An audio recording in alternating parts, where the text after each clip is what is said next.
नमस्कार साथियों। बिहार शिक्षक अभ्यर्थियों को 5 विकल्प वाले प्रश्न बहुत ही ज़्यादा परेशान करते हैं और ख़ासकर यहाँ पर अगर हम बात करें तो आपको प्रश्नों में बहुत ज़्यादा कन्फ्यूजन भी होता है। जब आपके सामने 5 विकल्प के प्रश्न आते हैं, काफ़ी सारे ऐसे अभ्यर्थी होते हैं जो पहली बार 5 प्रश्न के जो विकल्प होते हैं ऐसे प्रश्नों को कर रहे होते हैं। तो आज के इस वीडियो में हम आपसे बात करेंगे कि बीपीएससी के 5 विकल्प वाले प्रश्नों को आपको कैसे अटेम्प्ट करना चाहिए और साथ में जब आपको प्रश्न का उत्तर नहीं आएगा उस केस में आपको कैसे लॉजिकल तुक्का कैसे लगाना है, उसके बारे में हम बहुत ही महत्वपूर्ण वीडियो में आज आपसे बात करेंगे। आप सभी लोग लाइक ज़रूर कर दीजिएगा और आज का यह जो वीडियो है इससे आपको बहुत कुछ सीखने को मिलेगा और यह जो सीरीज है प्रश्नों को अटेम्प्ट करने की ये आगे तक चलती रहेगी और यहाँ से आपको हम बहुत सारी नई नई चीज़ें भी सिखाएंगे और इस टेक्निक को फॉलो करते हुए आप अपने मार्क्स डेफिनेटली बहुत अच्छे से इंक्रीज़ कर सकते हैं। टीआरई 3.0 में बहुत सारे अभ्यर्थियों ने बहुत सारी गलतियां भी की होंगी, उसके बारे में भी यहाँ पर आपको सीखना है और यहाँ पर हम हर एक पक्ष के बारे में बात करेंगे। कुछ महत्वपूर्ण प्रश्नों को भी यहाँ पर डिस्कस करेंगे जिनको कैसे अटेम्प्ट करना चाहिए उसके बारे में बात करेंगे। साथ में कैसे किस केस में हम तुक्का जब हम लगाते हैं तो तुक्का लगाते समय भी हमें कुछ चीज़ों का ध्यान रखना होता है, उसके बारे में भी बात करेंगे। आशा करते हैं कि आप सभी अभ्यर्थियों को यह जो वीडियो है बहुत अच्छा लगेगा। आप सभी लोग पहले आप पूरा वीडियो देख लीजिएगा, उसके बाद आप कमेंट कीजिएगा। आज आपको बहुत कुछ नया सीखने को मिलने वाला है। आगे बढ़ते हैं। आप सभी लोग लाइक कर दीजिएगा सेशन को। प्रश्नों को अटेम्प्ट करने के लिए आपको सबसे जो यहाँ पर बात करें तो 5 विकल्प में आपको सही उत्तर पहचान करना होता है और ज़्यादातर परीक्षाएं जो आपने दी हैं या दिए हैं वहाँ पर 4 विकल्प होते हैं। बीपीएससी के एग्ज़ाम में 5 विकल्प होते हैं और यही सबसे बड़ी समस्या उत्पन्न होती है। पीआरटी के यहाँ पर अगर हम बात करें तो आज के सेशन में हमने पीआरटी के जीएस के प्रश्नों को लिया है। जीएस के प्रश्नों को आज हम डिस्कस करेंगे। इंपॉर्टेंट सभी अभ्यर्थियों के लिए, चाहे आप पीआरटी के हो, चाहे आप 6 से 8 के हो, चाहे आप 9 से 10 या 11-12 के हो, प्रश्नों को कैसे अटेम्प्ट करना है ये सीखना बहुत ही ज़रूरी है। वरना परीक्षा में बहुत सारी गलतियां हमसे ऐसे ही हो जाती हैं जिसकी वजह से हमें रिजल्ट से बाहर भी होना पड़ जाता है। टीआरई 3.0 में बहुत सारे अभ्यर्थियों ने बहुत सारी गलतियां की हैं, तो पहले हम जल्दी से उन गलतियों के बारे में समझ लेते हैं कि अभ्यर्थियों ने आखिर में जब बीपीएससी टीआरई 3.0 का री एग्ज़ाम दिया था तो वहाँ पर क्या क्या गलतियाँ की थी। सबसे जो बड़ी समस्या रही अभ्यर्थियों के साथ में वो थी डी विकल्प का चुनाव करने की, कि डी विकल्प कब चुनना है कब नहीं चुनना है। और इस बार क्या हुआ कि डी और ई विकल्प के लगभग 25 प्रश्न थे और इस बार ज़्यादा थे पहले के मुकाबले। अगर हम बात करें टीआरई 2 या टीआरई 3 का जो 15 मार्च का पेपर हुआ था उसके मुकाबले इस बार डी और ई विकल्प के जो प्रश्न थे उनकी संख्या ज़्यादा थी। इस बार लगभग 25 प्रश्न थे 120 प्रश्नों में से। और यहाँ पर अगर हम बात करें तो करंट अफेयर्स के कुछ प्रश्न थे। करंट अफेयर के प्रश्न में ओनली वगैरह लगने के वजह से, केवल लगने के वजह से भी अभ्यर्थियों को बहुत ज़्यादा कन्फ्यूजन हुआ कि डी विकल्प का चुनाव करना है नहीं करना है। पहली समस्या ये रही। दूसरी समस्या ये रही कि प्रश्नों को अभ्यर्थियों ने ध्यानपूर्वक नहीं पढ़ा। इसके वजह से 10 से 15 प्रश्न ऐसे गलत हुए जो अभ्यर्थियों को अदरवाइज आते थे, तो दूसरी गलती अभ्यर्थियों ने ये की। तीसरा था कि जिन प्रश्नों के उत्तर अभ्यर्थी नहीं जानते थे, मान लीजिए किसी प्रश्न को आपका उत्तर नहीं आता है तो वहाँ पर अभ्यर्थियों ने क्या किया, केवल तुक्के से आंसर लगा दिया कि 2 में बी लगा दिया तो तीसरे में सी लगा दिया, इस तरीके से वहाँ पर आंसर लगाए। तो केवल तुक्के से आंसर लगा दिया और जिनमें से कई बार क्या होता है जब आप ऐसे ही तुक्का लगा देते हैं, जिसको बोलते हैं हम कि आंख बंद करके प्रश्न का आंसर लगा देना, जब आपको मान लीजिए नहीं आता है तो इसमें ऐसे केस में होता क्या है, ज़्यादातर आपके प्रश्न गलत हो जाते हैं। जब आप प्रश्न पर, मान लीजिए कोई प्रश्न आपको नहीं आता है, अगर आप प्रश्न पर सावधानीपूर्वक विचार नहीं करते हुए आंसर लगा देते हैं तो भी गलत होने की संभावनाएं होती हैं। आगे बढ़ते हैं। आसान प्रश्नों के कई बार उत्तर आपको विकल्प में नहीं दिए होते हैं, आपको उस केस में ई का चुनाव करना होता है। जो ई विकल्प होता है, नन ऑफ दिस का चुनाव होता है, उपयुक्त में से कोई नहीं का चुनाव करना होता है। जैसे कि एक प्रश्न आया था, कांग्रेस की स्थापना किसने की, अभी हम आगे डिस्कस करेंगे। अब ऐसे केस में क्या होता है, आसान प्रश्न होता है लेकिन आप कन्फ्यूज होकर ए या बी या सी में से किसी विकल्प का चुनाव कर लेते हैं कि जो है इन्हीं तीनों में से कोई आंसर हो सकता है। तो ये भी गलती अभ्यर्थियों ने इस बार किया था। फिर बात करते हैं प्रश्नों के उत्तर गलत होने का सबसे बड़ा कारण क्या होता है। हर केस में अगर हम बात करेंगे, अल्टीमेटली जो रीज़न होता है सबसे बड़ा, या तो आपने ध्यान से क्वेश्चन को पढ़ा नहीं, दूसरा यहाँ पर जो सबसे बड़ी बात होती है कि आपका कॉन्सेप्ट ही गलत है, गलत अवधारणा आपके दिमाग में है किसी प्रश्न को लेकर, या फिर आपका कॉन्सेप्ट का सीमित ज्ञान हो सकता है, जिसके बारे में आगे हम डिस्कस करेंगे। कुछ प्रश्नों के उत्तर प्रश्न में दिए जाते हैं। कई बार ऐसा होता है कि प्रश्न में ही उत्तर दिए जाते हैं, जैसे कि हमने टेस्ट नंबर 3 का आपको सोल्यूशन कराया था प्रीवियस डे में। आप जिन अभ्यर्थियों ने नहीं देखा, आप लोग टेस्ट 3 का सोल्यूशन देख लीजिएगा। हम आपको निःशुल्क में टेस्ट सीरीज भी करा रहे हैं TRE 4.0 के अभ्यर्थियों के लिए। टेस्ट नंबर 4 आपका 2 मार्च को आयोजित किया जाएगा। अब यहाँ पर हम बात करते हैं तो कुछ प्रश्नों के उत्तर प्रश्न में दिए गए थे जिन पर अभ्यर्थियों ने ध्यान नहीं दिया, उस केस में भी प्रश्न का गलत आंसर लगाकर चले आए। ऐसा एक प्रश्न हम आपको दिखाएंगे भी। और कुछ प्रश्नों में रिजिडिटी ऑफ कॉन्सेप्ट के कारण जो प्रश्न थे वो गलत हो गए। रिजिडिटी ऑफ कॉन्सेप्ट क्या होता है? रिजिडिटी ऑफ कॉन्सेप्ट का मतलब ये होता है कि आप किसी चीज़ को पढ़ के गए हैं, आपको उस चीज़ को लेकर एक दिमाग में बहुत ज़्यादा आप ठोस हो गए हैं उस चीज़ को लेकर कि नहीं, इसका आंसर यही होगा। मतलब अभ्यर्थी को 100% लगता है कि आंसर जो होगा वो नॉर्थ ईस्ट मानसून होगा, और चूंकि विकल्प में नॉर्थ ईस्ट मानसून नहीं दिया गया है, उत्तर पूर्व मानसून नहीं दिया, तो आपने उत्तर चुनाव कर लिया नन ऑफ दिस। और आपका आंसर जब आप आए देखने तो आपने देखा कि ऑफिशियल आंसर की में तो कुछ और दिया है। तो यहाँ पर आपको विकल्प में लौटता हुआ दक्षिण पश्चिम मानसून नहीं दिया गया था, लौटता हुआ दक्षिण पश्चिम मानसून दिया गया था। ये राइट आंसर भी था, लेकिन अभ्यर्थियों को यहाँ पर कन्फ्यूजन हुआ और यहाँ पर प्रश्न का जो उत्तर था वो गलत हो गया। ऐसे ही समझ लीजिए कि मान लीजिए आपको प्रश्न पूछ ले कि जमींदारी व्यवस्था को किसने लागू किया। अब मान लीजिए कि एक केस हो सकता है कि आपने जमींदारी व्यवस्था पढ़ी ही ना हो, आपने पढ़ी हो अस्थाई बंदोबस्त पढ़ी हो कि अस्थाई बंदोबस्त को लागू किया था लॉर्ड कॉर्नवालिस ने। अब यहाँ पर आपसे पूछ लिया गया जमींदारी व्यवस्था किसने लागू की। अब आपके दिमाग में है कि जमींदारी तो लॉर्ड कॉर्नवालिस नहीं हो सकते हैं, क्योंकि लॉर्ड कॉर्नवालिस अस्थाई बंदोबस्त होंगे। ये होता है सीमित ज्ञान की वजह से। तो ऐसे केस में ये केस हुआ था नॉर्थ ईस्ट मानसून वाले प्रश्न के साथ में। तो यहाँ पर आपको एक चीज़ का ध्यान रखना है कि जब आप पढ़ाई करें, जब आप चीज़ों को समझें, तो आपको सारी चीज़ों के बारे में समझना है। जैसे हमने आपको बताया था कि इसको इस्तमरारी बंदोबस्त भी कहते हैं, तो आपको सारे नाम पता होने चाहिए, कौन सा नाम परीक्षा में आ जाए, ये चीज़ होता है। आगे बढ़ते हैं। जैसे क्वेश्चन थे आपके कांग्रेस समाजवादी दल से, लॉर्ड हार्डिंग जैसे प्रश्न थे, वहाँ पर अभ्यर्थी लूसेंट आदि पुस्तकों से रटाया हुआ पढ़कर गए थे, और ऐसे प्रश्नों के भी उत्तर आपके गलत हो गए। अभी हम डिस्कस करेंगे ऐसे प्रश्नों को। फिर यहाँ पर बात करते हैं रिजिडिटी ऑफ कॉन्सेप्ट के शिकार हुए अभ्यर्थियों का। यहाँ पर इस प्रश्न में जेरिकोल्स वर्सेस डिजर्टिकोलस, यहाँ पर ध्यान दीजिएगा। रिजिडिटी ऑफ कॉन्सेप्ट यहाँ पे समझ लीजिए, ये बहुत कई बार आपके लिए घातक हो जाता है, प्रश्न का उत्तर आपको गलत करा देता है, खासकर जो 5 विकल्प वाले प्रश्न होते हैं उसमें। तो रिजिडिटी ऑफ कॉन्सेप्ट का शिकार बहुत सारे अभ्यर्थी होंगे। आपके दिमाग में रहा होगा कि कोई भी जो जानवर होगा उसका आंसर जेरिकोल्स होगा। चूंकि विकल्प में जेरिकोल्स नहीं दिया है, तो हम क्या उन ऑप्शन चुनेंगे? None of this. लेकिन नन ऑफ दिस तो आंसर नहीं था, आंसर क्या था? डिजर्टिकोलस। तो इसके बारे में भी हम बात करेंगे। ये आपने देखा कि कुछ जो साधारण सी गलतियां हैं जो अभ्यर्थी बहुत बार बार करते हैं। अब हम इससे कैसे बचना चाहिए, कैसे हमें प्रश्नों को अटेम्प्ट करना चाहिए, उसके बारे में हम आपसे बात करते हैं। सबसे पहला तरीका जो हम आपको बताएंगे वो है एलिमिनेशन। इससे पहले भी हमने बात किया है एलिमिनेशन क्या होता है कि आपको प्रश्नों को अटेम्प्ट करते समय ऑप्शंस को एलिमिनेट करना है। मान लीजिए आपके पास A B C D और E है, तो आपको चेक करना, अगर A आंसर नहीं है तो आप क्रॉस कर दीजिए, B को देखिए, विचार कीजिए, B आंसर नहीं, क्रॉस कर दीजिए, C आपको आंसर लगता है तो मतलब यहाँ पर कुछ डॉट लगा दीजिए, टिक भी कर दीजिए, कोई दिक्कत नहीं। फिर D चेक कर लीजिए, क्या D की संभावना है, नहीं है तो क्रॉस कर दीजिए। E को चेक कर लीजिए, अगर E की संभावना नहीं है तो क्रॉस कर दीजिए। फिर वहाँ से आप डिसाइड कीजिए कि आंसर आपका C है। अभ्यर्थी करते क्या है? A है, B है, C है, D है, प्रश्न को पढ़ा, ठीक है, चलिए A देखा, B देखा, C देखा, D देखा, E देखा, हाँ C आंसर है, आगे बढ़ गए। ये गलत तरीका होता है। हमेशा आपको A को एलिमिनेट करना है, B को एलिमिनेट करना है, D को एलिमिनेट करना है, E को एलिमिनेट करना, तब आपको C को फाइनल आंसर मानना है।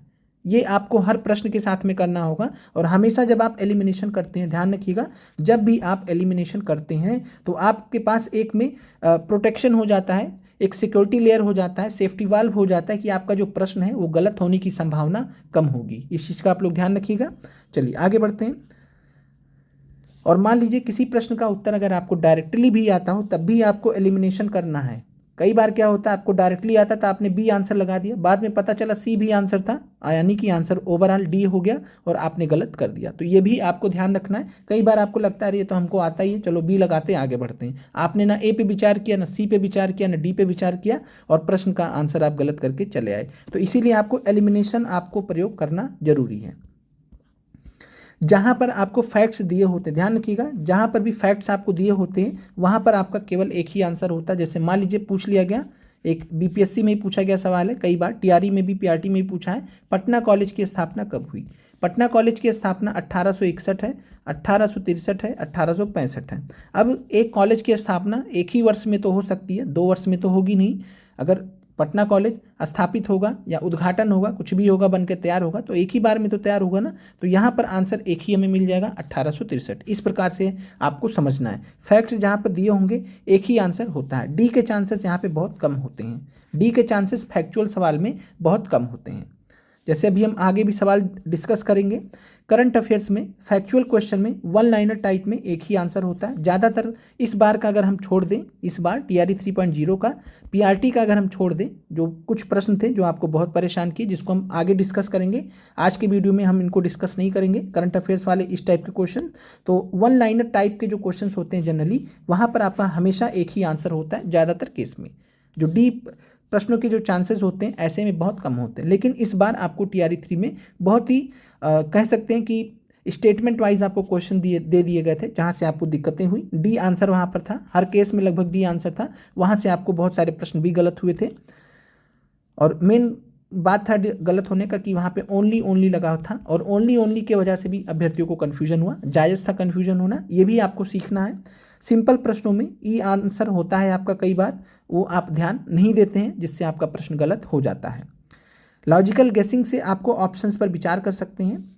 ध्यान रखिएगा, लॉजिकल गेसिंग से आपको ऑप्शंस पर विचार करना है। हर प्रश्न के लिए लॉजिकल गेसिंग अलग अलग होती है, जिसके बारे में हम एग्जाम्पल के रूप में देखेंगे। एलिमिनेशन से आसानी होगी, तो ध्यान रखिएगा, कोई प्रश्न का उत्तर आपको नहीं आता है तो आप लॉजिकल गेसिंग करिए कि ए हो सकता, नहीं हो सकता, बी हो सकता, नहीं हो सकता, उस हिसाब से फिर एलिमिनेट करिए। और एलिमिनेशन आपको अल्टीमेटली करना है प्रश्न को, ये आपको डिसाइड करना है कि इस प्रश्न का उत्तर ये नहीं होगा तो क्यों नहीं होगा, ये आपको ध्यान रखना है। बहुत ज़्यादा आपको जब आप बहुत लगातार इस तरीके से प्रश्नों को अटेम्प्ट करना का प्रैक्टिस कर लेंगे, तभी आपको इस जो ये ढांचा है इसमें आप फिट हो पाएंगे। अदरवाइज आप सोचिएगा कि हम जाके सीधे एग्ज़ाम में ऐसे ऐसे कर देंगे तो नहीं पॉसिबल है। ध्यान रखिए, एग्ज़ाम का प्रेशर अलग होता है, इसलिए आपको अभी से, जैसा हमने अभी इस वीडियो में बताया, उस तरीके से आपको प्रश्नों पर विचार करना होगा। कॉमन सेंस से आपके कुछ प्रश्न सही हो सकते हैं, कुछ प्रश्न ऐसे होते हैं जो आपके कॉमन सेंस से रिलेटेड होते हैं। थोड़ा सा दिमाग लगाइए, आंसर मिल जाएगा आपको। मतलब हर जगह पे आपका नॉलेज नहीं पूछा जाता है। ये अब आपको कुछ प्रश्नों को हम कराएंगे, यहाँ से आपको चीज़ें क्लियर हो जाएंगी। चलिए यहाँ पर आपके सामने पहला प्रश्न था, बिहार का उग्र कृषक नेता कौन था। कुछ ही प्रश्न हम यहाँ पर डिस्कस करेंगे, जिससे आपको ये चीज़ समझ में आए कि कैसे प्रश्नों को अटेम्प्ट करना है। वो ऑप्शन था आपके सामने, राजकुमार शुक्ला, स्वामी सहजानंद सरस्वती, राजेंद्र प्रसाद। तो यहाँ पर काफ़ी सारे अभ्यर्थियों ने राजकुमार शुक्ला का चुनाव किया। कारण क्या था ऐसा करने का? आप में भी से बहुत सारे अभ्यर्थियों ने इस प्रश्न का उत्तर राजकुमार शुक्ला चुनाव किया होगा, बाद में आपका आंसर गलत हो गया होगा। यहाँ पर आपको क्या सोचना चाहिए था? जब आपके सामने ये प्रश्न आया तो आपको ये सोचना चाहिए था कि उग्र कृषक नेता कौन होगा? किसी आंदोलन को, किसी विद्रोह को नेतृत्व किया होगा। उग्र कृषक नेता होने के लिए किसी आंदोलन को, किसी विद्रोह को नेतृत्व किया होगा। तो आपको सोचना चाहिए था कि क्या राजकुमार शुक्ला ने कोई आंदोलन नेतृत्व किया था। तो आप देख पाएंगे कि राजकुमार शुक्ला का जो संबंध किससे है? चंपारण सत्याग्रह से। लेकिन जब आप चंपारण सत्याग्रह के बारे में पढ़ते हैं तो आपको मालूम चलता है कि चंपारण सत्याग्रह का नेतृत्व किसने किया था? महात्मा गांधी बापूजी ने। तो महात्मा गांधी ने चंपारण सत्याग्रह का जब नेतृत्व किया था तो राजकुमार शुक्ला तो सेकेंडरी हो गए। इसका मतलब है कि राजकुमार शुक्ला ने नेतृत्व तो नहीं किया था। इसके अलावा जब आप दूसरा कहीं सोचेंगे तो आप राजकुमार शुक्ला को नहीं पाएंगे। तो राजकुमार शुक्ला एक कह सकते हैं कि किसान नेता थे, जागरूक किसान थे, और इन्होंने गांधी जी की मदद से जो चंपारण सत्याग्रह था, चंपारण सत्याग्रह में इनका नो डाउट बहुत ही अच्छा, बहुत ही बेहतरीन, बहुत ही शानदार योगदान था। लेकिन ये उग्र कृषक नेता के रूप में नहीं थे, तो ये आपको समझना था। फिर हम बात करते हैं राजेंद्र प्रसाद जी की। तो राजेंद्र प्रसाद जी के बारे में भी आप ऐसे याद कर सकते हैं कि आपने आज तक जो कुछ भी पढ़ा, कहीं पर भी राजेंद्र प्रसाद ने किसी भी किसान आंदोलन का नेतृत्व किया था क्या? तो आप कहेंगे नहीं। तो आपका बाय डिफॉल्ट सोचिए, एलिमिनेशन हमने लगा दिया। यहाँ पर क्या लगा दिया? एलिमिनेशन। पहले हमने राजकुमार शुक्ला को हटाया, फिर हमने राजेंद्र प्रसाद जी को हटाया। हम सीधे सीधे आंसर पे पहुंच गए कि स्वामी सहजानंद सरस्वती ही 100% हमारा आंसर है। और स्वामी सहजानंद सरस्वती के बारे में हमने आपको डिटेल में पढ़ाया है कि अगर बात करें किसान सभा, बिहार में प्रांतीय किसान सभा, साथ में जो है अखिल भारतीय किसान सभा, बकास्त आंदोलन से लेकर पूरा जबरदस्त रोल था इनका। हुंकार पत्रिका की अगर हम बात करें डिटेल में, हमने स्वामी सहजानंद सरस्वती जी के बारे में पढ़ाया। तो बिहार में या बिहार का अगर कोई उग्र कृषक नेता था तो वो कौन थे? स्वामी सहजानंद सरस्वती। ये आपको ध्यान रखना था। और साथ में अगर हम बात करें, हमने दो नेताओं के बारे में आपको पढ़ाया था शॉर्ट्स में। जिन अभ्यर्थियों ने हमारा शॉर्ट्स देखा होगा वहाँ पर हमने दो नेताओं के बारे में, किसान नेताओं के बारे में पढ़ाया था। एक थे सहजानंद सरस्वती, दूसरे थे विद्यानंद। अब उस केस में आपको विद्यानंद तो यहाँ विकल्प में दिया भी नहीं है, तब भी आपको यहाँ से ये पता चल जाता है कि आंसर आपका स्वामी सहजानंद सरस्वती होगा। तो ये प्रश्न आपको क्लियर हो गया कि कैसे आपको एलिमिनेशन करना था। धीरे धीरे आप ऐसे सीखेंगे। अलग अलग प्रश्नों के लिए अलग अलग तरीका होता है। आपको यहाँ पर चीज़ को समझा है, अलग अलग प्रश्नों के लिए कैसे समझना है ये आपको यहाँ पर देखना बहुत ज़रूरी है। और धीरे धीरे करके आपको हम लगभग 1 महीने का समय लगेगा, बहुत ही अच्छा कर देंगे इस मामले में कि आप प्रश्नों को बहुत आराम से अटेम्प्ट कर पाएंगे, परेशान नहीं होंगे, बहुत ज़्यादा गलती आपकी कम होंगी। बहुत सारे अभ्यर्थियों की बहुत सारे प्रश्न बार बार गलत हो जाते हैं, इसी वजह से हमने यह वीडियो आप सभी के लिए लाए हैं। तो आप सभी लोग लाइक जरूर कर दीजिएगा, कमेंट भी जरूर कीजिएगा। किसने कर की नई व्यवस्था के विरुद्ध शोषणकारी शक्तियों का विरोध किया? आपके सामने 3 ऑप्शन थे। अब यहाँ पर बड़े बड़े आपके सामने ऑप्शन थे। बहुत सारे अभ्यर्थियों ने क्या सोचा कि 1855-56 में बिहार के संथालियों ने तो किया ही था। संथाल विद्रोह तो फेमस था ही, सभी को मालूम था, नो डाउट। अब कुछ अभ्यर्थियों ने यहाँ पर दिमाग लगाया कि 56 में खानदेश की जनजाति भी हो सकती है, 50 में छोटा नागपुर की जनजाति हो सकती है। लेकिन फिर यहाँ आपको अपना ज्ञान चेक करना था। अगर आपको सोचना चाहिए था कि क्या आपके ज्ञान के अनुसार या आपने जो कुछ भी पढ़ रखा है, इतने सारे आपने आंदोलन पढ़ रखे हैं, इतने सारे आपने विद्रोह पढ़ रखे हैं, जनजातीय विद्रोह पढ़ रखे हैं, क्या कहीं खानदेश जनजाति का विद्रोह आपने 1856 में पढ़ा है? क्या कहीं आपने 1850 में छोटा नागपुर जनजातीय विद्रोह पढ़ा है? तो आप यही कहते कि नहीं पढ़ा है, तो आपका आंसर क्या होगा? केवल केवल बी होगा। संथाल विद्रोह तो आपने बहुत अच्छे से पढ़ा था। तो यहाँ पर कर की नई व्यवस्था के विरुद्ध, यानी कि जो अंग्रेजों के द्वारा कर की जो नई व्यवस्था लाई जाती थी, अस्थायी बंदोबस्त के माध्यम से अस्थायी बंदोबस्त लागू कर दिया जाता था जनजातियों पर, तो इससे जो है शोषणकारी शक्तियों का विरोध किन किन लोगों ने किया? तो यहाँ पर आंसर था बिहार के संथालियों ने। इस प्रश्न में भी बहुत सारे अभ्यर्थियों ने एक से अधिक आंसर पे गए थे, लेकिन ये गलत हो गया था। तो यहाँ पर राइट आंसर था बिहार के संथालियों ने। अगला प्रश्न आपके सामने, बंकिम चंद्र चटर्जी के उपन्यास आनंद मठ प्रकाशित किया गया था। वैसे भी हमने इस प्रश्न का आपको 2000 PIQs के एक्सप्लेनेशन में बाकायदा बताया था कि आनंद मठ पुस्तक किसने लिखी थी? तो बंकिम चंद्र चटर्जी ने 1882 में प्रकाशित हुई थी। ये हमने पूरा पढ़ाया था। पढ़ाए हुए से क्वेश्चन डायरेक्टली आया था। हालांकि संथाल विद्रोह भी पढ़ाया हुआ था, बहुत सारे प्रश्न हमारे पढ़ाए हुए थे जो प्रश्न में डायरेक्टली फंसे थे। अब हम यहाँ पर बात करते हैं बंकिम चंद्र चटर्जी के उपन्यास आनंद मठ की। अब कभी भी प्रकाशित होने की बात आएगी, कभी भी कोई चीज़ छपेगी तो एक ही दिन में तो छपेगी ना। ऐसा तो है नहीं कि पूरा एक साल, पूरा 2 साल प्रक्रिया चलेगी। तो या तो ये होगा या तो ये होगा या तो ये होगा, एक से अधिक तो नहीं हो सकता, ये आपको ध्यान रखना है। और कभी भी ऐसा प्रश्न आए तो आपको हमेशा ध्यान रखिएगा, 99% केस में आपको ध्यान रखना है ABC में से आंसर मिल जाएगा। कभी भी इस तरीके से फैक्ट दिया हो, आपको 99% केस में, अगर आपको मान लीजिए नहीं आता, अगर आता है तब तो कोई दिक्कत नहीं है। अगर आपको मान लीजिए उस प्रश्न का उत्तर आता है तो सही है। मान लीजिए यहाँ पे विकल्प में 1882 नहीं दिया होता, आप पढ़े होते अच्छे से, तब आप आंसर ई लगा देते, कोई दिक्कत नहीं था। मान लीजिए नहीं आता है, उस केस में आपको A और B और C में से कोई एक आंसर आपका उस केस में होगा। तो ये आपको चीज़ समझना है। तो आनंद मठ प्रकाशित कब किया गया था? 1882 में। अगला प्रश्न है, 22 अप्रैल को मनाए जाने वाले पृथ्वी दिवस का संबंध है?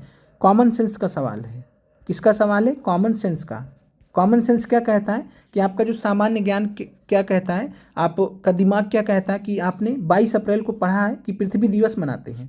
आपने जल दिवस भी पढ़ा है, जल दिवस भी आपने पढ़ा है 22 मार्च को। तो जल दिवस में हम क्या करते हैं? जल को बचाते हैं। 22 अप्रैल को हम क्या करते हैं? पृथ्वी दिवस के दिन पृथ्वी को बचाने का काम करते हैं। हालांकि उसके अगले दिन भूल जाते हैं, वो अलग बात है। तो पृथ्वी दिवस पर हम क्या करते हैं? पृथ्वी को बचाने संबंधी काम करते हैं। अब आप यहाँ पर देखिए 3 विकल्प आपके सामने हैं। अब आप सोचिए कि पृथ्वी को हम कैसे बचा सकते हैं। द्वितीय विश्व युद्ध का अंत दिवस, क्या इसका कोई संबंध है पृथ्वी को बचाने से रिलेटेड? ये एक घटना थी, इसका अंत हुआ, जिस दिन भी अंत हुआ। पृथ्वी ग्रह पर नाभिकीय हथियारों के उपयोग पर प्रतिबंध, क्या इससे रिलेटेड है? पृथ्वी के संरक्षण से, वातावरण से संबंधित जागरूकता। पृथ्वी दिवस पर हम क्या करते हैं? सबसे जरूरी क्या होता है? जागरूकता ही तो होता है, जागरूकता ही तो होता है, फैलाना जागरूकता। कि हम क्या करें कि पृथ्वी का हमें संरक्षण क्यों करना चाहिए, पृथ्वी को हमें बचाना क्यों चाहिए, क्योंकि उसी से हमारी ज़िंदगी टिकी हुई है, उसी से हमारी आने वाली पीढ़ियाँ टिकी हुई हैं। तो पृथ्वी दिवस पर हम क्या करते हैं, संरक्षण बचाने की बात करते हैं। तो यहाँ पर अगर हम बात करेंगे तो ये आपका आंसर तो हो नहीं सकता, ये भी नहीं हो सकता। और पृथ्वी को बचाने की अगर हम बात करेंगे तो वातावरण से संबंधित जो जागरूकता है ये आपका सबसे बेस्ट आंसर हो जाएगा। इस प्रकार से आप ऑप्शन पर पहुंच सकते थे एलिमिनेट करते हुए। अगला प्रश्न है, प्रथम गोलमेज सम्मेलन के समय भारत का गवर्नर जनरल था। अब यहाँ पर आपका लिमिटेड नॉलेज की वजह से अभ्यर्थियों ने प्रश्न गलत कर दिया। सीमित ज्ञान के वजह से, लिमिटेड नॉलेज के वजह से अभ्यर्थियों ने आता हुआ प्रश्न गलत कर दिया। प्रथम गोलमेज सम्मेलन कब हुआ था, तो प्रथम गोलमेज सम्मेलन की अगर हम बात करें तो 1930 में हुआ था। और 1930 में अगर हम बात करें तो लॉर्ड रीडिंग की अगर हम बात कर लेते हैं तो आपको वैसे भी बाय डिफ़ॉल्ट, और यहाँ पर दिक्कत क्या आई थी ये हम बात कर लेते हैं। काफ़ी सारे अभ्यर्थियों ने जो है ये कंप्लेन किया कि सर प्रश्न में वायसराय नहीं लिखा था, वायसराय नहीं लिखा था, इसलिए हमने क्या किया, हमने आंसर ई मान लिया।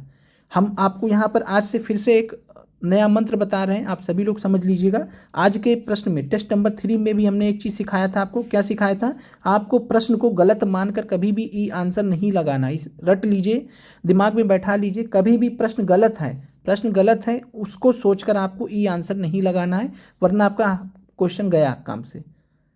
इस चीज़ को आप लोग हमेशा के लिए गांठ बांध लीजिए। कभी भी प्रश्न गलत है कि आप ये दिमाग में लगाएं कि यहाँ पर भारत का गवर्नर जनरल है, जबकि गवर्नर जनरल नहीं होना चाहिए था, वायसराय होना चाहिए था, इसलिए ये प्रश्न ही गलत है, इसलिए हम इसका आंसर ई मान लेंगे। तो ध्यान रखिएगा, आपका प्रश्न गया। तो इस चीज़ का आपको यहाँ पर सीखना है, जो बहुत ज़रूरी है अभ्यर्थियों के लिए, कि प्रथम गोलमेज सम्मेलन के समय आपको यहाँ पर गवर्नर जनरल को गलत मानकर आंसर नहीं लगाना है। यहाँ पर अगर हम बात करें तो वायसराय और गवर्नर जनरल, वायसराय 1858 के बाद प्रयोग किया जाने लगा था, लेकिन साथ में वो गवर्नर जनरल शब्द का भी प्रयोग किया जाता था। तो ध्यान रखिएगा, गवर्नर जनरल शब्द का भी प्रयोग बराबर किया जाता रहा है, अंत तक किया जाता रहा है। तो चाहे वायसराय पूछे चाहे गवर्नर जनरल पूछे, दोनों एक ही चीज़ है। अब आगे बढ़ते हैं, लॉर्ड रीडिंग की बात कर लेते तो 1921 से 26 के बीच में थे। लॉर्ड लिथगो की बात करें तो 36 से 44 के बीच में थे। लॉर्ड इरविन की बात कर ले तो ये थे 1926 से 31 के बीच में।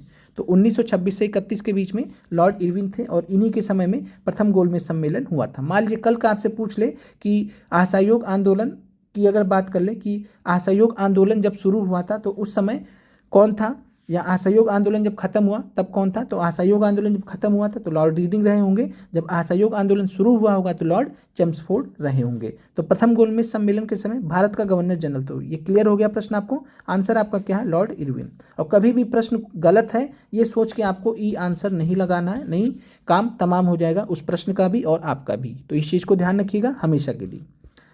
अगला प्रश्न है, शांत घाटी साइलेंट वैली किस राज्य में स्थित है। एनसीईआरटी का प्रश्न आपका ये।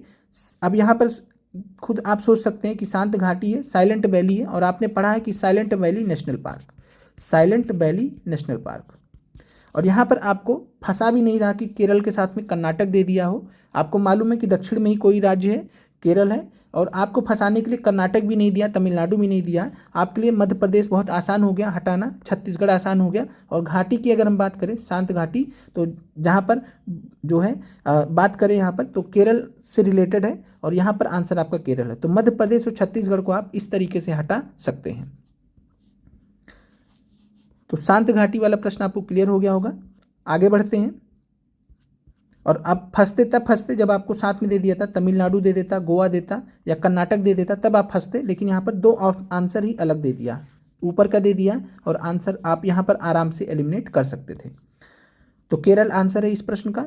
अगले प्रश्न पर आते हैं, निम्नलिखित में से कौन सा नवीकरणीय ऊर्जा का स्रोत है। तो रिन्यूएबल एनर्जी का स्रोत है नवीकरणीय ऊर्जा। कोयला की बात करते हैं तो कोयला क्या है, कोयला आप सभी ने पढ़ रखा है, क्या है, गैर नवीकरणीय है, नॉन रिन्यूएबल है, यानी एक बार इस्तेमाल कर लिए खत्म। फिर बात करते हैं पेट्रोलियम की, तो ये भी क्या है, गैर नवीकरणीय है, एक बार इस्तेमाल कर लिए खत्म।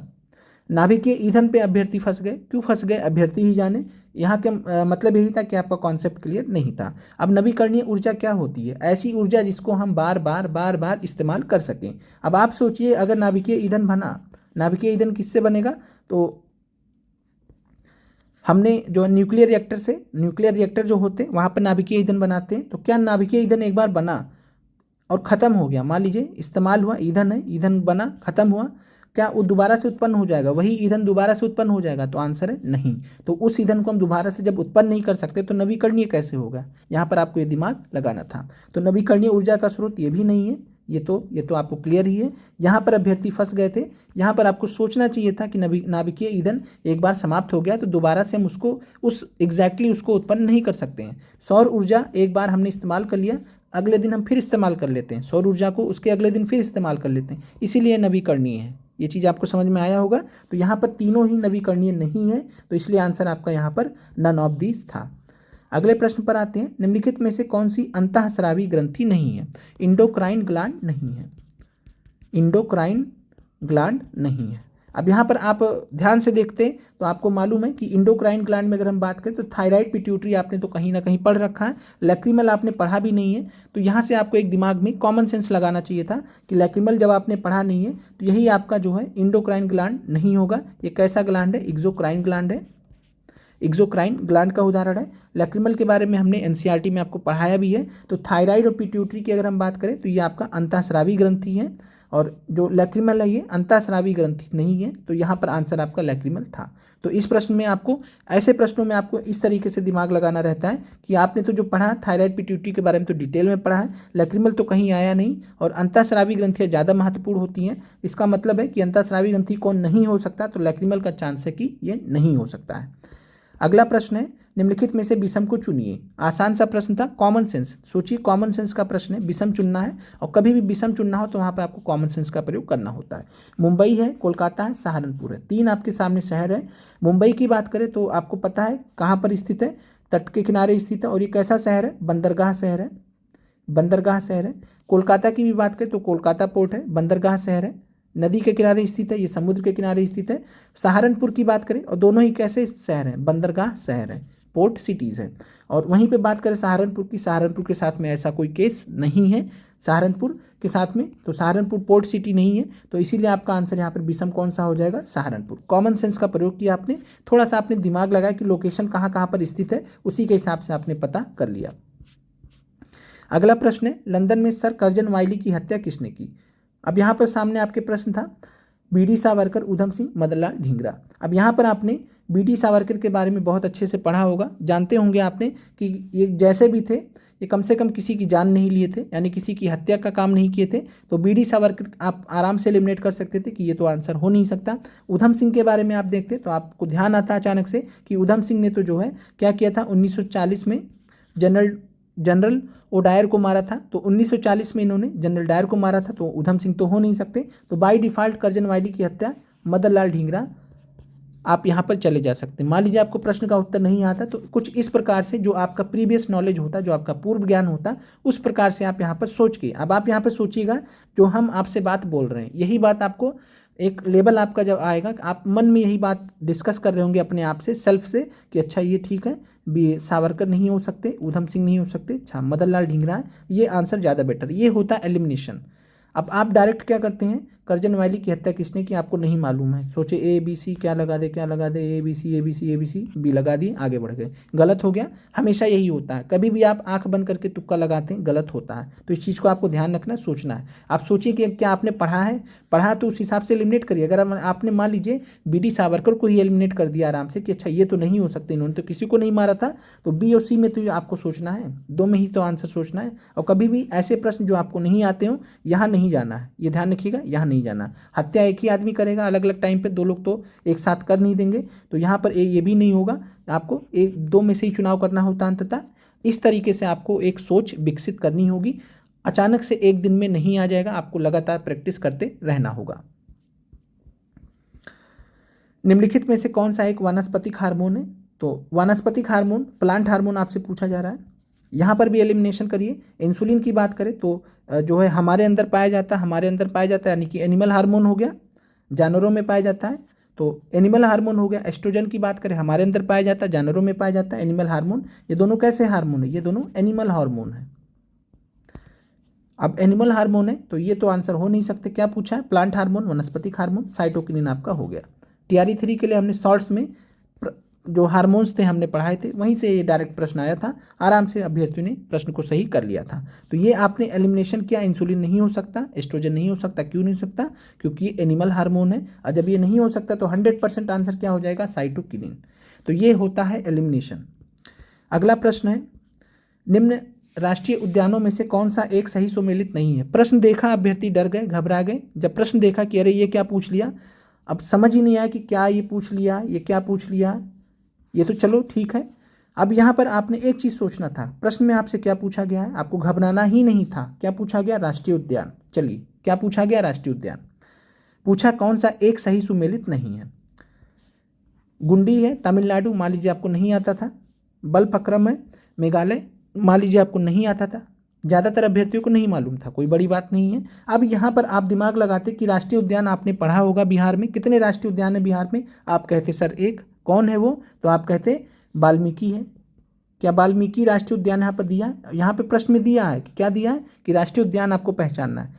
जब राष्ट्रीय उद्यान एक ही है, वाल्मीकि, पश्चिमी चंपारण में, तो क्या भगवान महावीर बिहार में हो सकता है? बिल्कुल भी नहीं हो सकता है। 100% ये गलत है। इसका मतलब क्लियर हो गया। तो इसका मतलब आपको बी आंसर यहाँ पर हो गया। और बाय डिफ़ॉल्ट आपको यहाँ पर अब ज़्यादा दिमाग यहाँ नहीं लगाना कि एक से अधिक गलत हो सकता है। इतना ज़्यादा टिपिकल आपको कभी नहीं दिया जाएगा। पीआरटी के एग्जाम में कभी भी ऐसा नहीं दिया जाएगा कि गलत पूछा और गलत में भी एक से अधिक दे दिया। जनरली फैक्ट में ऐसा नहीं होता है। ये फैक्ट वाले सवाल हैं, फैक्ट में जनरली एक ही आपका माना जाएगा। कोई आपका यूपीएससी का एग्ज़ाम नहीं है या सिविल सर्विसेज का एग्ज़ाम नहीं है कि आपको जो इस तरीके से फंसाने की कोशिश की जाएगी। तो ये आपको दिमाग लगाना था। राष्ट्रीय उद्यान कितने हैं बिहार में? एक है, वाल्मीकि है।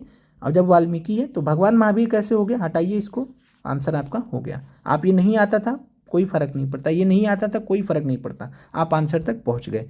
ये होता है तरीका। अब आपको समझ में आया होगा कैसे लोग सिलेक्शन पा जाते हैं, कैसे कुछ अभ्यर्थी रह जाते हैं। ये आपको यहाँ पर समझ में आ रहा होगा। और कोई भी आज तक, हम दावा करते हैं इस चीज़ का कि कोई भी आपको ये सारी चीज़ें नहीं बताया होगा। हम आपको बता रहे हैं क्योंकि हम दिल से चाहते हैं कि आप सफल हो। जो अभ्यर्थी असफल हुए उनका दुख हम बहुत अच्छे से जानते हैं, बहुत अच्छे से समझते हैं। आगे बढ़ते हैं।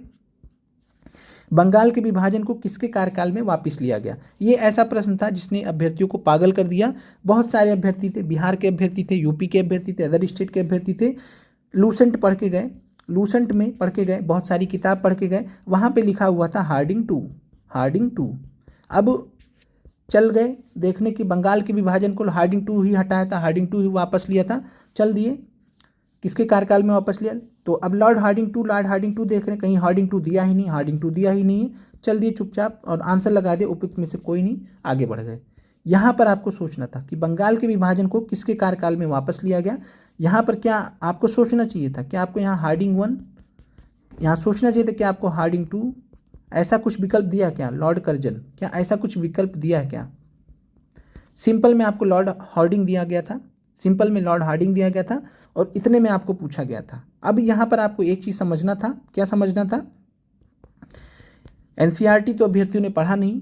बहुत बार, कितनी बार हमने समझाया, बताया कि आपको एनसीईआरटी एससीईआरटी पढ़िए, जितना हो सके उतना ज़्यादा पढ़िए। हमने अपनी तरफ से पूरा कोशिश की, आपको पढ़ाया, पूरे यूट्यूब पर प्लेलिस्ट बना दिया। फिर भी बहुत सारे अभ्यर्थी नहीं पढ़ते हैं, दुनिया भर का चीज़ें पढ़ते हैं, सब कुछ पढ़ते हैं। आप एनसीईआरटी पढ़िए, कहीं भी पढ़िए। लॉर्ड हार्डिंग, जब 1911 का दिल्ली दरबार का वर्णन आता है एनसीईआरटी में, तो वहाँ लॉर्ड हार्डिंग शब्द का प्रयोग किया गया, लॉर्ड हार्डिंग शब्द का प्रयोग किया गया। दूसरी बात, लॉर्ड हार्डिंग जब पैदा हुए थे अपने घर में, तो उनके पापा ने या उनके मम्मी ने उनका नाम हार्डिंग सेकंड नहीं रखा था। ये हार्डिंग सेकंड, हार्डिंग फर्स्ट आया कहाँ से? तो ये हमारे जो इतिहासकार लोग हैं उनको बड़ा कन्फ्यूजन होता था, तो उन्होंने बोला कि जो पहले आए थे वो हार्डिंग फर्स्ट, जो सेकंड में आए थे हार्डिंग सेकंड। जैसे आपने देखा होगा कि आपके क्लास में 2 शुभम बच्चे थे, 2 शुभम गुप्ता थे, शुभम गुप्ता फर्स्ट हो गए, शुभम गुप्ता सेकंड हो गए। हमारे यहाँ तो ऐसे ही चलता था, शुभम गुप्ता फर्स्ट, शुभम गुप्ता सेकंड। लेकिन इस तरीके से आपको प्रश्न जो है ये जानलेवा साबित हुआ। बहुत सारे अभ्यर्थियों को नौकरी खा गया, नौकरी मिलते मिलते नहीं रही, अभ्यर्थी 1-1, 2-2 नंबर से लटके हैं, कटाप पे आकर लटके हैं, कुछ ऐसे ही प्रश्नों के वजह से। तो ये प्रश्न आपको क्लियर हो गया कि बंगाल के विभाजन को किसके कार्यकाल में वापस लिया गया? तो लॉर्ड हार्डिंग यहाँ पर आंसर होगा। अब यहाँ पे हार्डिंग टू आपको नहीं ढूंढना था। क्या? हार्डिंग टू नहीं ढूंढना था, ये आपको ध्यान रखना है। ये हार्डिंग वन, हार्डिंग टू, ये सब इतिहासकारों का रचा रचाया जाल है। लॉर्ड हार्डिंग सामान्यतः हम प्रयोग करते हैं जो 1911 में, 1911-12 के समय में, 1910 से लेकर 1916 के बीच में भारत के वायसराय या गवर्नर जनरल थे लॉर्ड हार्डिंग। क्लियर हो गया आपको? आगे बढ़ते हैं। अगला प्रश्न है, कांग्रेस समाजवादी दल की स्थापना कब हुई? आप हमारा जाके चैनल पे शॉर्ट्स देख सकते हैं, हमने वहाँ पर पढ़ाया है। प्रीवियस ईयर क्वेश्चन में हमने तैयारी 3 से पहले की बात बता रहे हैं हम। कांग्रेस समाजवादी दल जब भी हमने पढ़ाया तब हमने आपको बताया कि मई 1934 में बिहार कांग्रेस सोशलिस्ट पार्टी की स्थापना हुई। किसकी स्थापना? बिहार कांग्रेस सोशलिस्ट पार्टी की स्थापना मई 1934 में हुई है। तब ऑल इंडिया कांग्रेस समाजवादी दल या कांग्रेस समाजवादी पार्टी या कांग्रेस सोशलिस्ट पार्टी की स्थापना कब हुई है? तो 22-23 अक्टूबर, हमने पढ़ाया बकायदा, हमें याद है 22-23 अक्टूबर 1934 पढ़ाया। और इस चीज़ का हमें फ़क्र रहेगा कि जब हमने ये चीज़ पढ़ाया तो हमारे वजह से ये प्रश्न जिन भी अभ्यर्थियों ने हमारी वो क्लासेस देखी रही होंगी 2000 PIQ की सीरीज में, या जब भी हमने इनको डिस्कस किया तो आपका ये प्रश्न गलत नहीं हुआ होगा। तो 22 से 23 अक्टूबर 1934 में कांग्रेस समाजवादी दल की स्थापना हुई थी पूरे भारत के स्तर पर। और जो मई 1934 में हुई थी, बिहार में जो कांग्रेस सोशलिस्ट पार्टी की स्थापना हुई थी उसको हम बिहार कांग्रेस सोशलिस्ट पार्टी बोलते हैं। और जो ऑल इंडिया लेवल पे हुई है उसको हम सिंपली CSP बोलते हैं, कांग्रेस समाजवादी दल बोलते हैं। तो इसीलिए इस प्रश्न का उत्तर BPSC ने क्या माना? नन ऑफ दिस माना। ये भी ऐसा सवाल था जो जानलेवा साबित हुआ, बहुत सारे अभ्यर्थियों की नौकरी खा गया, नौकरी मिलते मिलते नहीं रही, ऐसे ये प्रश्न थे। तो इस चीज़ को आपको ध्यान रखना है। आप चैनल पे हमारे शॉर्ट्स में जाकर देखिएगा, बिहार कांग्रेस सोशलिस्ट पार्टी के लिए हमने बताया मई 1934 में। चलिए आगे बढ़ते हैं। महात्मा गांधी के राजनीतिक गुरु कौन थे? अब आप लोग खुद दिमाग लगाइए, खुद सोचिए। आप में से बहुत सारे अभ्यर्थी होंगे, बहुत जगह भटके होंगे, बहुत जगह सोचे साचे होंगे। आप खुद एक कॉमन सेंस लगाइए। मान लीजिए आप में से बहुत सारे अभ्यर्थी हमसे पर्सनली या व्यक्तिगत रूप से भी बहुत लगाव रखते होंगे कि सर हमारे लिए इतना मेहनत करते हैं, ये सारी चीज़ें हैं। बहुत सारे अभ्यर्थी मन ही मन हमको अपना गुरु भी मानते होंगे कि सर हमारे जो है सर हैं, असली में सर हैं जिनको हम फॉलो कर रहे हैं और हम सफल जरूर होंगे। कभी भी ध्यान रखिए, गुरु जो होता है वो अंतरात्मा से माना जाता है। कभी भी जो गुरु होता है, हम सबको गुरु नहीं मान सकते कि आए गए कोई भी आया गया, हम किसी को भी गुरु नहीं मान सकते। कभी भी गुरु हो, चाहे कैसा भी गुरु हो, हमारे लाइफ से जुड़ा होता है, वो हमारे अंतरात्मा से जुड़ा होता है, हमारे दिल से जुड़ा होता है। तो राजनीतिक गुरु कभी दो लोग तो नहीं हो सकते, कभी भी दो लोग नहीं हो सकते। यहाँ पर आपको ध्यान रखना है कि दो लोग तो हो नहीं सकते, तो ये आंसर हटा दीजिए, ये एलिमिनेशन होता है। अब आपको 3 में से एक चुनना है। और ये हमने आपको बाकायदा पढ़ाया था, कई बार पढ़ाया था TRE 3 से पहले की क्लासेस में। TRE 3 के अभ्यर्थियों को हमने पढ़ाया था कि गोखले मेरे राजनीतिक गुरु, एक पुस्तक हमने आपको बताया था। जाइए चैनल में शॉर्ट्स देख लीजिए, जो TRE 3 से पहले हमने कराया था TRE 3 के लिए, गोखले मेरे राजनीतिक गुरु। आप वहाँ पर जाके देखिएगा क्या ये पुस्तक हमने पढ़ा रखी है, नहीं पढ़ा रखी, बकाया बताया है। और उससे पहले हमने कई सारे प्रीवियस ईयर क्वेश्चंस में भी हमने इसको सॉल्व कराया था। तो गोखले मेरे राजनीतिक गुरु ये किसकी पुस्तक है? महात्मा गांधी की। तो जब महात्मा गांधी लिख रहे हैं कि गोखले मेरे राजनीतिक गुरु, महात्मा गांधी द्वारा लिखी गई पुस्तक है, तो बाय डिफॉल्ट महात्मा गांधी के राजनीतिक गुरु कौन है? गोपाल कृष्ण गोखले। ऐसे भी समझ सकते हैं। बाकी प्रीवियस ईयर में भी ये क्वेश्चन हमने आपको कराया था, शॉर्ट्स में भी था, प्रीवियस ईयर क्वेश्चन में भी कराया था। चलिए आगे बढ़ते हैं। और इतना आप लोग समझिएगा कि हमें जितने भी यूट्यूब पर सो कॉल्ड बड़े बड़े कोचिंग वाले हैं, बड़े बड़े जो चैनल्स हैं, दुनिया भर का आपको ड्रामा करते हैं, दिखाते हैं, हम वो सब नहीं करते हैं। चैनल इस पे इसीलिए बहुत कम व्यूज़ आते हैं, बहुत सारी चीज़ें होती हैं। ये आपके ऊपर है कि आप जो है हमें सहयोग करने के लिए जितना हो सके हेल्प करें। और हमेशा ध्यान रखिए कि अगर मान लीजिए आपने 10 अभ्यर्थियों को चैनल से जोड़ दिया, आपका कभी भी कंपटीशन डाउन नहीं होगा, आप कभी भी उसके वजह से कंपटीशन रेस से बाहर नहीं होते हैं। इस चीज़ का आप ध्यान रखिएगा। कभी भी आप अच्छा काम करेंगे तो आपका भला ही होगा। कभी भी ये फील मत रखिएगा कि अगर हम 2-4 लोगों को बता दिए तो हमारा ही नुकसान हो जाएगा। ये फील कभी भी किसी को नहीं आना चाहिए, ठीक है। आगे बढ़ते हैं। जितना हो सके आप सहयोग करिए, निःशुल्क हम आपके लिए काम कर रहे हैं। एक भी मतलब प्रैक्टिकली हम देखें तो हमें कुछ नहीं मिल रहा है ना यूट्यूब से, मतलब कुछ भी एक मॉनेटरी टर्म्स में, पैसे के टर्म्स से कुछ भी नहीं मिल रहा है। आप सभी को मालूम है अभी तक हमारी ट्रेनिंग का कुछ नहीं है, नियुक्ति कब होगी कुछ नहीं है, साल भर से इस प्रक्रिया चल रही है, सब कुछ ऐसे ही चल रहा है। तो ये चीज़ आप लोग भी समझते हैं, सहयोग करना आपका नैतिक कर्तव्य है और आपको करना चाहिए। उम्मीद करते हैं कि आपको हमारी बातें अच्छी लग रही होंगी, सही लग रही होंगी। अब आपके सामने एक और प्रश्न है, किस नदी के किनारे पश्चिम बंगाल सरकार टी पार्क के रूप में विकसित करने की योजना है? आपके सामने हुगली है, ब्रह्मपुत्र, गंगा है। अब दिमाग लगाइए, क्या दिमाग लगाएंगे? अब दिमाग आपको क्या लगाना है कि जो ब्रह्मपुत्र नदी है क्या ये पश्चिम बंगाल में आती है क्या? तो आप कहेंगे तो नहीं, ये तो नहीं आती है। आती है, ये अरुणाचल प्रदेश से, अरुणाचल प्रदेश से असम घाटी में, जहाँ इसको ब्रह्मपुत्र नाम से जाना जाता है, ब्रह्मपुत्र से आ जाती है बांग्लादेश में, बांग्लादेश से नीचे, इधर तो आई ही नहीं पश्चिम बंगाल में, तो ये तो कट गया। अब बचा हुगली और गंगा, ठीक है। अब आप दिमाग लगाइए, पश्चिम बंगाल सरकार टी पार्क के रूप में विकसित करना चाहती है। अब आप खुद से दिमाग लगाइए कि हुगली और गंगा में सबसे ज़्यादा डेवलपमेंट किस नदी के किनारे पश्चिम बंगाल की सरकार ने की है। तो आप कहेंगे सर हुगली के किनारे, हुगली बंदरगाह भी है, हुगली के किनारे बहुत सारी योजनाएं भी हैं, परियोजनाएं भी हैं जो चलती हैं। तो टी पार्क की अगर कहीं संभावना होगी तो कहाँ होगी, वो हुगली नदी पर होगी। गंगा की अगर हम बात करें तो गंगा पे कोई खास मतलब यहाँ पर प्रोजेक्ट वगैरह कुछ भी चलता नहीं है। और पश्चिम बंगाल की जब भी हम बात करेंगे तो गंगा की अगर हम बात करें तो पश्चिम बंगाल के जो ऊपरी हिस्सा है वहाँ से निकलती है। आप लोकेशन जब देखेंगे गंगा ऊपर, और यहाँ पर नीचे की तरफ आप जब देखेंगे तो वहाँ पर कलकत्ता मिलेगा। कलकत्ता राजधानी है, राजधानी के आसपास ज़्यादा डेवलपमेंट होते हैं। अब जो राजधानी से बहुत ऊपर है, बहुत दूर है, वहाँ पर कहाँ टी पार्क बनाया जाएगा, ये आपको कॉमन सेंस आपका कहेगा। जब आपको अच्छा खासा नॉलेज हो जाता है तब आप इस लेवल पे ये सोच विकसित कर सकते हैं, सोच के आप प्रश्नों को सही कर सकते हैं। आपको नहीं, कोई ज़रूरी नहीं था कि आप करंट अफेयर में पढ़े ही होते तभी आप सही करते, नहीं पढ़े होते तब भी आपको आंसर क्या लगाना था, हुगली लगाना था। एलिमिनेशन हो जाता, ब्रह्मपुत्र नहीं हो सकता, गंगा तो बहुत ऊपर है और राजधानी से बहुत दूर कभी भी डेवलपमेंट नहीं किया जाता, ध्यान रखिएगा। तो गंगा तो आंसर होगा नहीं, तो आंसर हो जाएगा हुगली। अगला प्रश्न है, निम्नलिखित में से कौन सा दक्षिण से उत्तर की ओर हिमालयन पर्वतमालाओं का सही क्रम है। आओ न देखा ताओ अभ्यर्थियों ने क्या बोला, क्या आंसर होगा, क्या बोला कि क्या आंसर होगा। अब यहाँ पर आपके सामने विकल्प थे, विकल्प भी नहीं देखा, बस यही देखा कि पहले काराकोरम है, लद्दाख है, झांसकर, पीर पंजाल, यही आंसर है सी।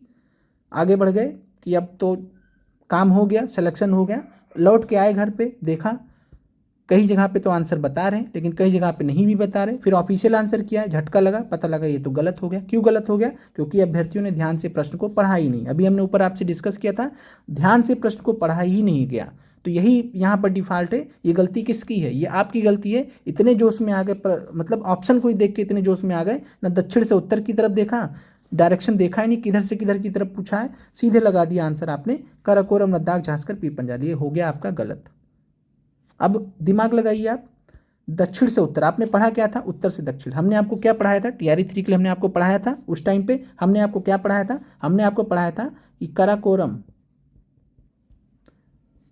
लद्दाख, झांसकर और पीर पंजाल, ये क्रम कैसा है, ये है उत्तर से दक्षिण, ये ऊपर उत्तर नीचे दक्षिण, उत्तर से दक्षिण। प्रश्न में क्या पूछा गया, दक्षिण से उत्तर, तो दक्षिण से उत्तर आपको जाना है तो नीचे से ऊपर जाना पड़ेगा ना। तो सबसे पहले क्या आएगा, पीर पंजाल, फिर क्या आएगा, झांसकर, फिर क्या आएगा, लद्दाख, और सबसे अंतिम में क्या आएगा, काराकोरम। प्रश्न ही उलट दिया गया। जो हमने आपको कराया था, जो हमने टीआरई 3 के लिए हमने आपको प्रीवियस ईयर क्वेश्चन कराया था, वहाँ पर उत्तर से दक्षिण पूछा गया था, उत्तर से दक्षिण पूछा गया था, यहाँ आपसे दक्षिण से उत्तर पूछा गया, तो प्रश्न तो उलट गया ना, आपको आंसर भी तो उलटना पड़ेगा। लद्दाख, यहाँ पर अगर हम बात करेंगे तो पीर पंजाल सबसे नीचे था, उसके ऊपर झांसकर था, झांसकर ऊपर लद्दाख और लद्दाख के ऊपर काराकोरम, ये आपका आंसर हो गया। लेकिन अभ्यर्थी, ज़्यादातर अभ्यर्थियों ने क्या आंसर लगाया, काराकोरम, लद्दाख, झांसकर, पीर पंजाल, गलत है। इसका उल्टा आंसर होगा, और इसका उल्टा क्या है, तो पीर पंजाल, झांसकर, लद्दाख, काराकोरम। तो इस प्रश्न का आंसर बी है। क्लियर हो गया होगा आपको। ये गलती आपको कभी भी दोबारा जीवन में नहीं करनी है। प्रश्न को ध्यान से पढ़िए, समझिए, याद कीजिए कि आपने किस सीक्वेंस में पढ़ा था, उस सीक्वेंस में बना लीजिए। उसके बाद देखिए, अच्छा दक्षिण से उत्तर पढ़ा, हमने उत्तर से दक्षिण पढ़ा था, दक्षिण से उत्तर पूछा, उल्टा कर दीजिए। ये आपको सोचना होगा। जल्दबाजी में हमेशा प्रश्न गलत ही हुए, बर्बादी ही हुई है, तो इस चीज़ को आप ध्यान रखिएगा। चलिए एक और प्रश्न जिसमें अभ्यर्थियों को धोखा हुआ। शीत ऋतु में तमिलनाडु के तटीय क्षेत्रों में वर्षा होने का कारण, आपने कहीं से पढ़ लिया, लूसेंट वगैरह में रट लिया, क्या आंसर रट लिया कि उत्तर पूर्व मानसून आंसर है। सही बात है, कोई दिक्कत नहीं है, उत्तर पूर्व मानसून आंसर है। शीत ऋतु में तमिलनाडु के तटीय क्षेत्रों में बारिश किससे होती है, उत्तर पूर्व मानसून से। आपने देखा लौटता हुआ दक्षिण पश्चिम मानसून, दक्षिण पश्चिम मानसून, पश्चिमी विक्षोभ, आपने कहा कहीं भी उत्तर पूर्व मानसून नहीं दिया भाई। चलिए आंसर लगाते हैं, उपयुक्त में से कोई नहीं। आप भी एकदम से मौज में थे कि प्रश्न तो सही हो गया, जब आप आए वापस तो पता लगा कि ये तो गलत हो गया। कैसे गलत हो गया, क्योंकि यहाँ पर आपको जानकारी का अभाव था, आपको कॉन्सेप्ट का अभाव था। यहाँ पर कॉन्सेप्ट का भी अभाव था, जानकारी का तो अभाव था ही, कॉन्सेप्ट का भी अभाव था। तो यहाँ पर हमने आपको बहुत बार समझाया है कि जो मानसून आता है, दक्षिण पश्चिम मानसून अगर आता है तो दक्षिण पश्चिम मानसून यही मानसून वापस भी चला जाता है। सीजनल रिवर्सल जो होता है, सीजनल रिवर्सल का मतलब होता है एक तरफ से विंड आ रही थी, दूसरी तरफ से वापस चली गई, इसी को मानसून बोलते हैं। सिंपली अगर हम टेक्निकली बोलते हैं ज्योग्राफी में तो यही होता है, seasonal reversal of winds is known as monsoon. तो दक्षिण पश्चिम मानसून ही लौट रहा होता है, और कोई अलग से नहीं होता है। क्योंकि इसकी दिशा बदल जाती है तो इसलिए हम इसको नॉर्थ ईस्ट मानसून कहते हैं। अब चूंकि विकल्प में नॉर्थ ईस्ट मानसून तो नहीं था, 3 नाम है इसके। कितने नाम है? 3 नाम। अब आपको एक ही मालूम था नॉर्थ ईस्ट मानसून, तो आपका गलत हो गया। यहाँ पर आपका आंसर था लौटता हुआ दक्षिण पश्चिम मानसून या लौटता हुआ मानसून। 3 नाम है, ध्यान रखिएगा। लौटता हुआ मानसून, इंग्लिश में रिट्रीटिंग मानसून बोलते हैं, और लौटता हुआ मानसून को हम जो दिशा के हिसाब से नाम क्या हो जाता है? नॉर्थ ईस्ट मानसून, उत्तर पूर्व मानसून। तो लौटता हुआ दक्षिण पश्चिम मानसून बोले, चाहे लौटता हुआ मानसून बोले या नॉर्थ ईस्ट मानसून बोले, एक ही बात है। लौटता हुआ मानसून का मतलब क्या हुआ? वहाँ मानसून जो लौट रहा है, और मानसून आया किस रूप में था? दक्षिण पश्चिम में ही तो रूप में आया था, तो दक्षिण पश्चिम मानसून अब लौट रहा है, तो यही लौट के किस दिशा को पकड़ रहा है? North east monsoon. तो यही आपका आंसर हो गया, ये आपने गलती की थी। चलिए अगले प्रश्न पर आते हैं। कॉमन सेंस का सवाल है, बाढ़ को रोकने के लिए सबसे उत्तम विधि क्या है? यहाँ पर आपसे क्या पूछा गया? बाढ़ को रोकने के लिए। अब आप लोग सोचिए कि बाढ़ को रोकना है, बाढ़ को रोकना है तो आपको कोई अच्छा काम करना होगा। बाढ़ को अगर आप रोकना चाहते हैं, बाढ़ से जो है प्राकृतिक आपदा के रूप में आता है, पूरा नष्ट करके चला जाता है। अब आप लोग सोचिएगा, बाढ़ को आपको रोकना तो आपको अच्छा काम करना पड़ेगा। वन उन्मूलन, आप वन ही उखाड़ दिए कि अब वन ही उड़ा देते हैं, तो क्या अच्छा काम है? बिल्कुल नहीं। ये आंसर हो सकता है क्या? बिल्कुल नहीं। फिर है चराई। चराई का मतलब क्या होता है कि जो भी झाड़ी हैं, पेड़ जो पौधे हैं, छोटे छोटे पौधे हैं, घास वगैरह, बहुत अत्यंत मतलब भारी मात्रा में चराई हो गई। चराई जब बहुत भारी मात्रा में हो जाती है तो जो मिट्टी की जो जड़ें होती हैं वो कमज़ोर होने लगती हैं। हमेशा ध्यान रखिए, पेड़ होते हैं, पौधे होते हैं, छोटे छोटे पौधे होते हैं, घास फूस होते हैं, जो भी होते हैं, ये सब क्या करते हैं? मृदा को बांधे रखते हैं, मृदा को बांधे रखते हैं। और जब बहुत ज़्यादा चराई हो जाएगी तो मृदा कमज़ोर हो जाएगी, तो बाढ़ जब आएगा तो मृदा का अपरदन स्वाभाविक है, मृदा को बहा ले जाएगा बाढ़। तो इसलिए बाढ़ को रोकने के लिए सबसे उत्तम विधि क्या है? वन रोपण कीजिए। वन रोपण करिएगा तो अच्छी बात है। वन रोपण से क्या होगा? मृदा की जो पकड़ है वो बनेगी, मृदा की पकड़ बनेगी, मृदा और मजबूत होगी। तो वन उन्मूलन गलत बात है, चराई गलत बात है। आपका बाय डिफॉल्ट आंसर क्या हो गया? वन रोपण। ये समझने की बात है कि आपको कॉन्सेप्ट क्लियर है, इस चीज़ को आपको समझना होगा। रटा रटाया ज्ञान से आप कभी भी सफल नहीं हो सकते, इस चीज़ को हमेशा ध्यान रखिएगा। रेगिस्तान में पाए जाने वाले जंतु कहलाते हैं। एक ऐसा प्रश्न जिसने एकदम से एक ही पल में, जैसे कहते हैं, आपने एक मीम देखा होगा जिसमें बोलता है कि एकदम से जज्बात बदल दिए, एकदम से जज्बात बदल दिए। ये ऐसा प्रश्न था जिसने एकदम से पूरा दुनिया बदल के रख दिया अभ्यर्थियों का। प्रश्न में पूछा गया था रेगिस्तान में पाए जाने वाले जंतु कहलाते हैं। अब यहाँ पर आपके सामने ऑप्शन था डेजर्टिकोलस, डेजर्टिमेलिया, डेजर्टिमल्स। आपके दिमाग में क्या चल रहा था? जेरिकोल्स। आपके दिमाग में क्या चल रहा था? जेरिकोल्स। आपने कहा कहीं नहीं है, कहीं नहीं है, तो चलिए नीचे चलिए, ये है ना भैया, लगा दिया आपने। ये आपका जीवन का सबसे भारी गलती भी हो गया। बहुत सारे अभ्यर्थी इस एक प्रश्न की वजह से भी बाहर हो गए। तो रेगिस्तान में पाए जाने वाले जंतु, यहाँ पर आपको क्या ध्यान रखना था? आपने क्या पढ़ रखा था? जेरिकोल्स, जेरिकोल्स, जेरिकोल्स पढ़ रखा था। डेजर्टिमल्स दिया है, डेजर्टिमेलिया दिया, डेजर्टिकोलस। आपको यहाँ पर एक चीज़ समझना ये था कि यहाँ पर आपको एक पैटर्न दिया गया है। कई बार क्या होता है, आपको दूसरे लैंग्वेज में नाम दे दिया जाएगा। यहाँ जेरिकोल्स दिया गया है, ये दूसरे लैंग्वेज में है। डेजर्टी प्रयोग किया गया, ये दूसरे लैंग्वेज में हो गया। एक दूसरे तरीके से आपको यहाँ पर ऑप्शंस दिए गए हैं, और यहाँ पे आपको देखना था कि मिलता जुलता कौन सा है। तो जेरिकोल्स आपने पढ़ा था, तो जेरिकोल्स देखिए, तो कोल्स, मेलिया, मल्स। तो कोल्स आप देखेंगे, कोल्स, जेरिकोल्स या जेरिकोलस, डेजर्टिकोलस। तो यहाँ पर देखेंगे कि डेजर्टिकोलस ही है जो मैच करता है किससे? जेरिकोल्स से। तो आपका आंसर हो गया डेजर्टिकोलस। बहुत बड़ी गलती थी जो अभ्यर्थियों ने किया था इस प्रश्न में। चलिए अगला प्रश्न है, इंदिरा गांधी राष्ट्रीय कला केंद्र ने संपूर्ण भारत में भाषा सर्वेक्षण कर भाषा एटलस बनाया। ऐसा प्रश्न जिसका प्रश्न में ही आंसर था, प्रश्न में ही उत्तर था। कैसे था? देखिएगा, इंदिरा गांधी राष्ट्रीय कला केंद्र ने संपूर्ण भारत में भाषा सर्वेक्षण कर भाषा एटलस बनाया है। यह केंद्रीय संस्कृति मंत्रालय के अंतर्गत स्वायत्त निकाय, दुनिया भर की जानकारी दी गई है। भारत के भाषा एटलस से क्या अभिप्राय? पूछा क्या कि भाषा एटलस क्या है? भाषा का नस्लीय मानचित्र, भारत का एक लैंग्वेज मैपिंग प्रोजेक्ट है, भारत का प्राकृतिक मानचित्र है। अब ध्यान दीजिएगा, यहाँ पर आप इंग्लिश वर्ड हम आपको एक बार दिखा दे रहे हैं। लैंग्वेज एटलस, क्या पूछा गया आपसे? Language Atlas. अब बताइए, लैंग्वेज एटलस में, भाषा एटलस में एथनिक मैप बताएंगे क्या? बिल्कुल नहीं बताएंगे। लैंग्वेज मैप में ध्यान दीजिएगा, लैंग्वेज एटलस में नेचुरल मैप बताएंगे क्या?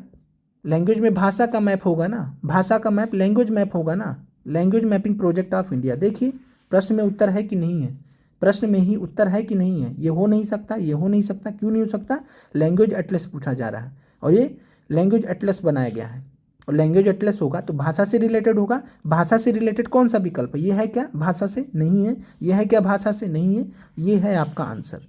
ये आपको इस तरीके से प्रश्न अटेम्प्ट करना था। इस प्रश्न को अगर किसको आता था, लेकिन फिर भी बहुत सारे अभ्यर्थियों ने इस प्रश्न को पढ़ा होगा, ध्यान से देखा होगा। अच्छा, लैंग्वेज मैपिंग, लैंग्वेज एटलस है तो लैंग्वेज एटलस है तो लैंग्वेज मैपिंग आंसर हो गया, काम खत्म।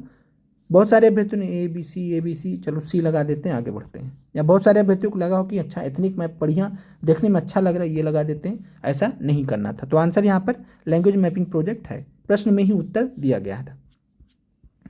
कारगिल किस नदी के किनारे पर स्थित है? 3 विकल्प आपके सामने थे। इस प्रश्न में ये हमको भी ये प्रश्न नहीं आता था। हमने कैसे इस प्रश्न को सही किया, सोचिएगा।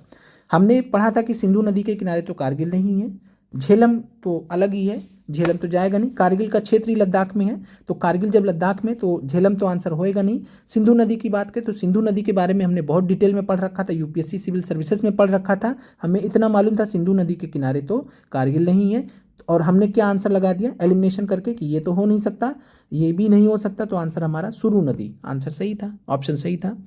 लेकिन ये आपको सीखना होगा, ये आपको सीखना होगा। हमने तो लगा दिया, हमारा एक एक्सपीरियंस है, लेकिन उतना एक्सपीरियंस आपका नहीं है। लेकिन हम धीरे धीरे आपको वो एक्सपीरियंस आपके अंदर भी प्राप्त, मतलब आपको वो जो एक्सपीरियंस है आपको भी प्राप्त होगा। समय के साथ धीरे धीरे आप भी इस चीज़ को सीखेंगे और आपको ये सीखना ही होगा। ये बहुत ही हेल्पफुल होता है। 10 से 15 20 नंबर तक आप अपने बढ़ा सकते हैं, जो अदरवाइज आप गलत करके आते हैं। क्लियर है? आगे बढ़ते हैं। तो कारगिल किस नदी के किनारे स्थित है? सुरु नदी के। ये हो नहीं सकता, ये हो नहीं सकता, कैसे नहीं हो सकता वो हमने आपको बता दिया।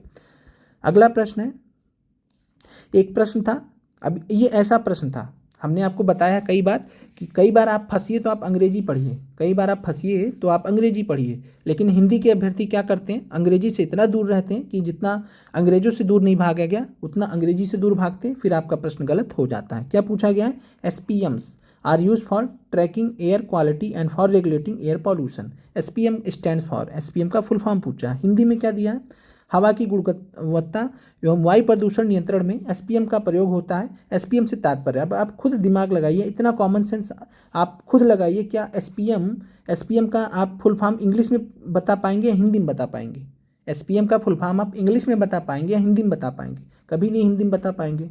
इसका मतलब है कि आपको हिंदी छोड़िए, इंग्लिश की तरफ बढ़िए, यहाँ पर आपको आंसर मिल सकता है। क्या पूछा? SPM, solidified particulate matter, suspended particulate matter, soluble particulate matter. आपने अगर थोड़ा बहुत भी दिल्ली से रिलेटेड न्यूज़ पढ़ा हो, कुछ भी पढ़ा हो, तो आपने एसपीएम के बारे में वैसे भी देखा होगा कि एसपीएम का मतलब वैसे क्या होता है? Suspended particulate matter, suspended particulate matter. तो ये इसका फुल फॉर्म होता है।